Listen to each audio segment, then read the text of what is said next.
I have no idea how that's meant to fold back up. I don't even remember what part was on, I think that was on the outside. That's, ooh, that looks about right, yeah, okay, cool.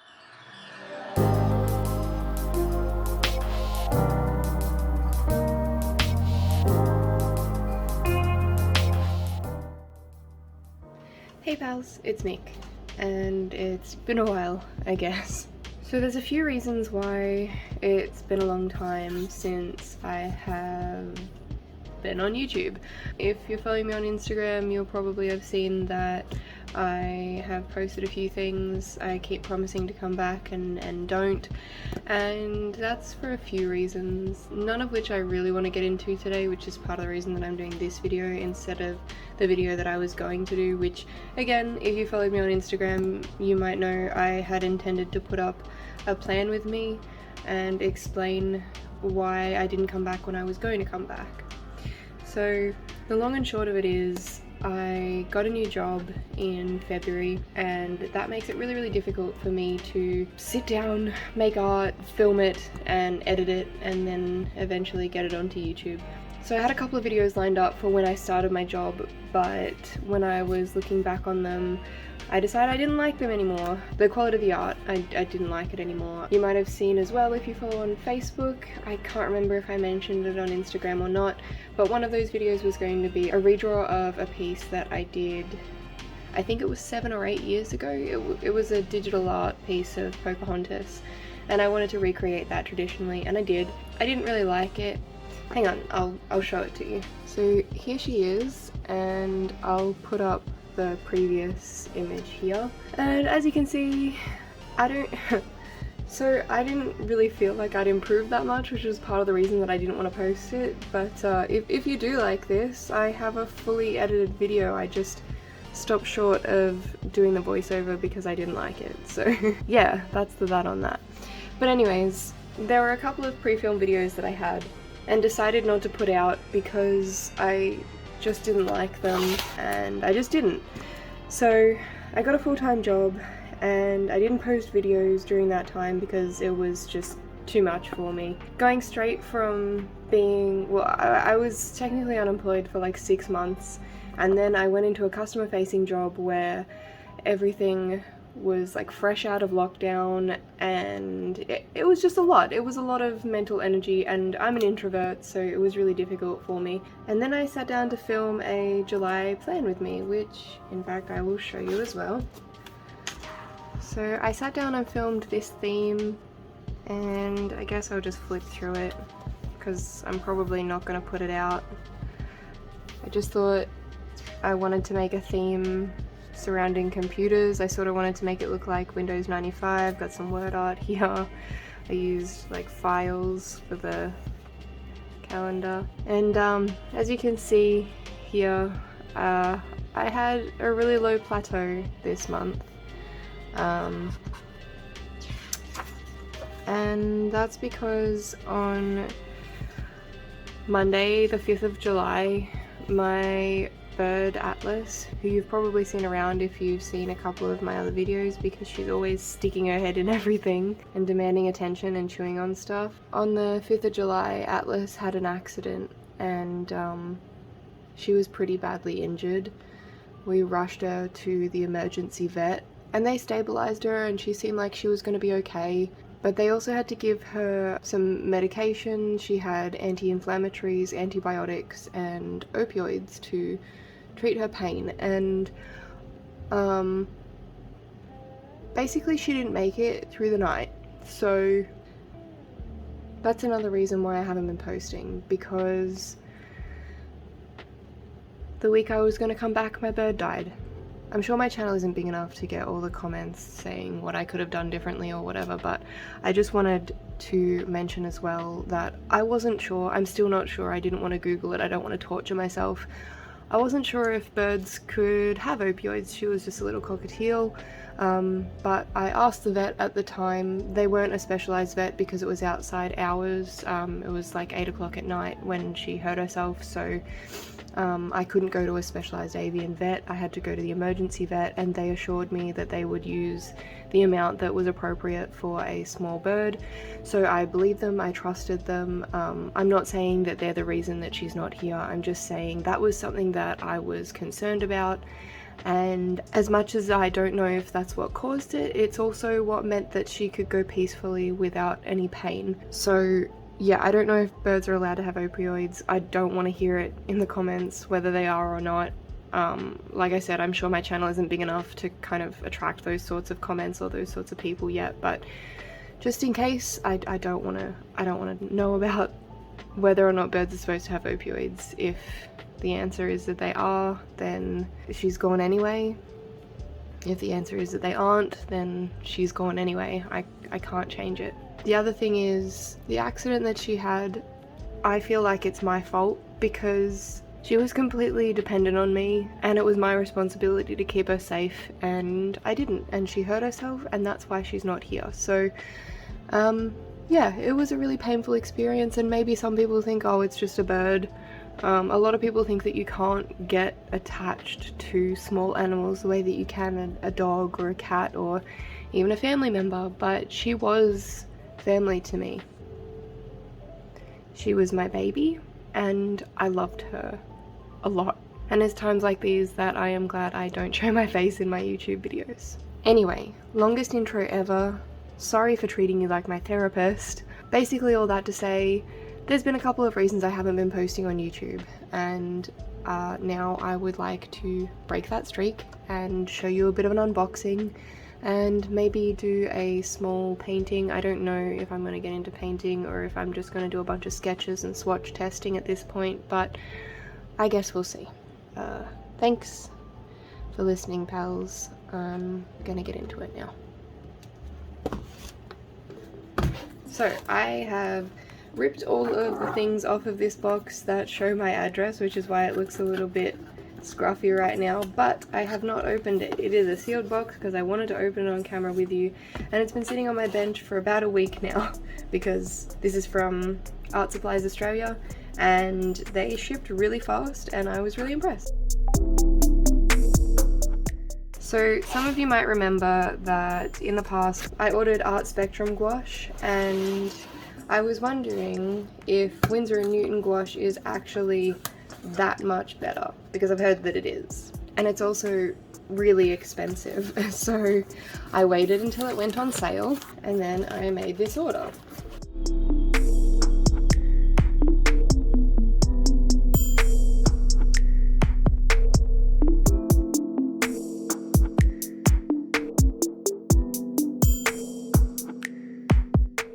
It's an introductory set of 10 tubes. I didn't get the smaller pack. There was a smaller pack of just primaries that I could have got, but I decided not to because I'm not an expert at mixing colors yet. I think I've said that before. I'm not an expert at anything, which is why I don't do tutorials. But I wanted to get a set that meant I didn't have to think too hard and could just have fun with the paints. So that's what I did. I got this 12 paint set of Winsor & Newton Designer's Gouache.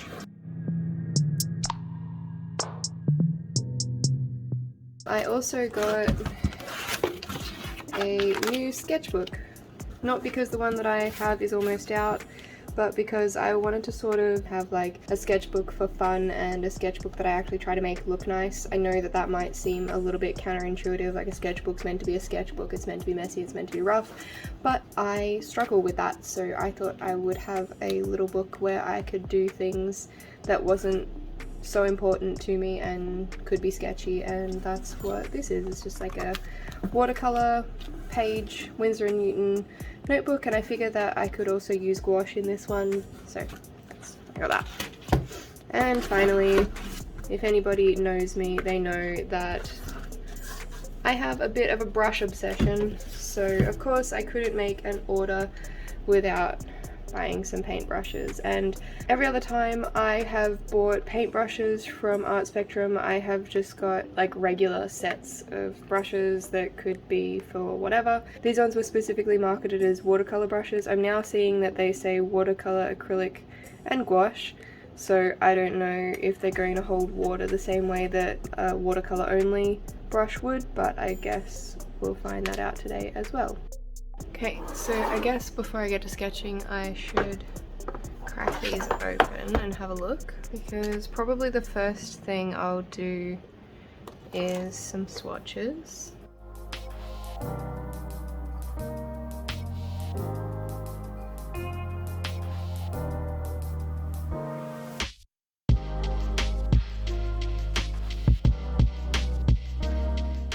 So I'm going to go and get some water, organise my paintbrushes, and then I'll be back to do some swatches in my sketchbook.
Okay, so I came up with this, what I intended to be a quick sketch, but it kind of turned into I'm invested in this now and I want to make it a full painting, so hopefully I don't screw it up with my second real attempt using gouache. The video I linked earlier had my first attempt and I haven't touched it again, so I have no practice and I'm a little bit afraid. But anyways, I did my sketch with a carmine red Faber-Castell Color pencil, and then I kind of lightly erased that and used a red and a green from my Polychromos collection, and I am just going to experiment. Basically I'm quite closely referencing a photo. I'll put it here on the screen so you can have a look. So I wanted something pastel and a bit weird. I wish I'd come up with this idea myself. It's amazing, I really love it, and it took me a long time to really see all the little details in it, and I tried to include most of them in this. But yeah, I just love the reference. I'm gonna get to painting.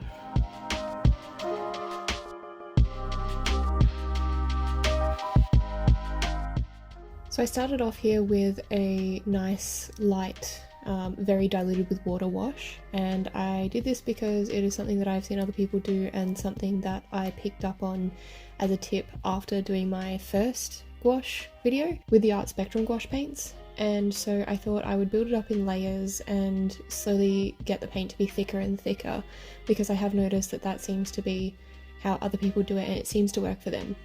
However, when I try to do this for myself, I struggled.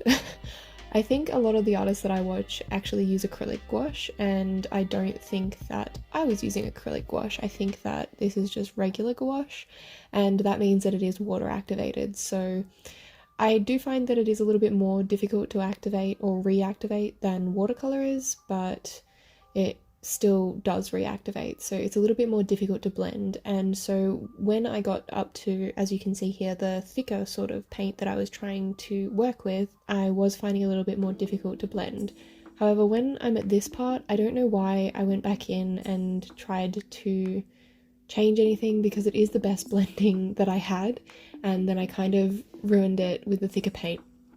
And a lot of the reason for that was because I found that I couldn't, the thicker the paint got, the more difficult it was to work with, and it sort of felt like I didn't have enough paint on my brush, but it was all globby, and I don't know, I just found it really hard to work with, and I think that that is definitely more me than the product. I do feel like I noticed a significant difference between this gouache and the Art Spectrum gouache, so I do think that the price point is significant and does make a difference. I just think that I need a lot more practice with this medium to get it anywhere where I might like it. So also another thing that I probably would have benefited from is maybe following that reference that I said that I was going to follow really closely. I really only followed it for the sketch, and then it was a couple of weeks later before I really got into getting this painting done, and I really struggled with the lighting, and you know, it's just not a strong part of my process just yet. So not only was I wrestling with a product that I wasn't used to or comfortable with, I also wasn't sure where the lighting was going to go, so I was just struggling with two things at once, and I think it would have been really beneficial for me if I had actually just used that reference a little bit more heavily. And because I didn't use that reference as heavily, when I went to look at it later, when I went to put it into the video as an overlay when I was editing, I found that I had missed a couple of things. The lips are actually not both green. The bottom lip is meant to be white and the top lip is meant to be green, and I was just going off memory, but I think I like it better this way because it kind of means that I put my own spin on it a little bit, and it was just like what I could pull from my memory. So for the details, I don't have as big of an issue with the fact that I didn't get them perfect, because I feel like it made this painting more my own. But when it comes to the lighting side of things, I think I definitely would have benefited by actually looking at the reference. But yeah, so overall, I don't hate this piece. I don't love how it turned out, but I have had a look at a couple of other videos, and same as last time, I did my video and then I looked up some pointers and tips for some reason. I don't know why I did that, but like I looked at those tips and then I looked back at my painting and I was like, oh god, I could have done this or I could have done that. And it's really frustrating when that happens, but I guess the only answer to that is painting more and practicing more, because realistically that's, you know, practice makes perfect, even though perfect isn't a real concept.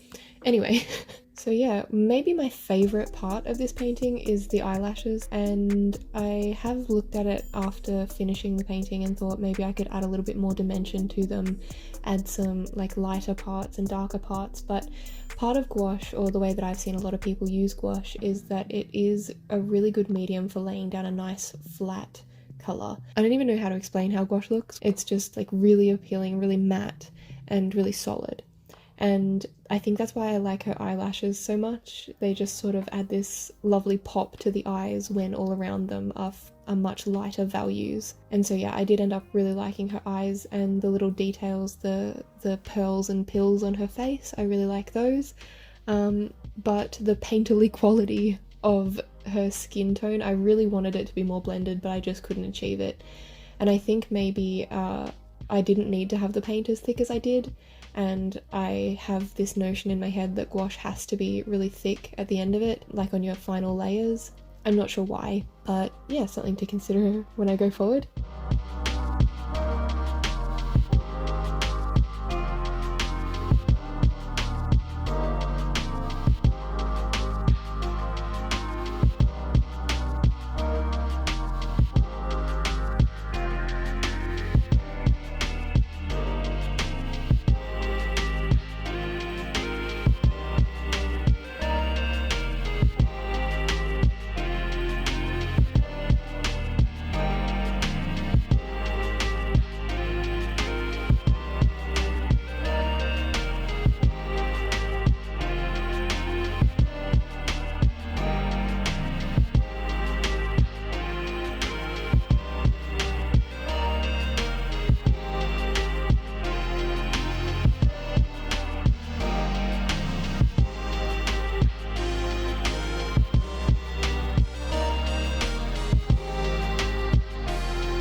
So I've just added in some finishing touches here with my white Posca pen. I really like to think that this sort of brings a piece together a bit. Maybe not so much for this one, just because I'm not super happy with it overall, but yeah, I do like the effect that it has on a piece. And so there you have it. This is my second attempt with gouache, this time with Winsor & Newton designer gouache, and it was supposed to be like a 5-minute painting, but it took me weeks because I kept putting it off and I didn't like it, and yeah. Thanks for watching, pals. Hopefully the video between this one and the next is not as long as the previous one and this one. I will do my best to get back on schedule. However, I think that I will most likely be posting maybe once or twice monthly rather than once a week, just so that I can have a balance between work and YouTube. So yeah, thanks for watching, pals. If you could take a second to like the video if you liked it, share it if you think it's worth sharing, and subscribe and turn on the bell button notification so that you see when I post, that would be greatly appreciated. Bye, pals.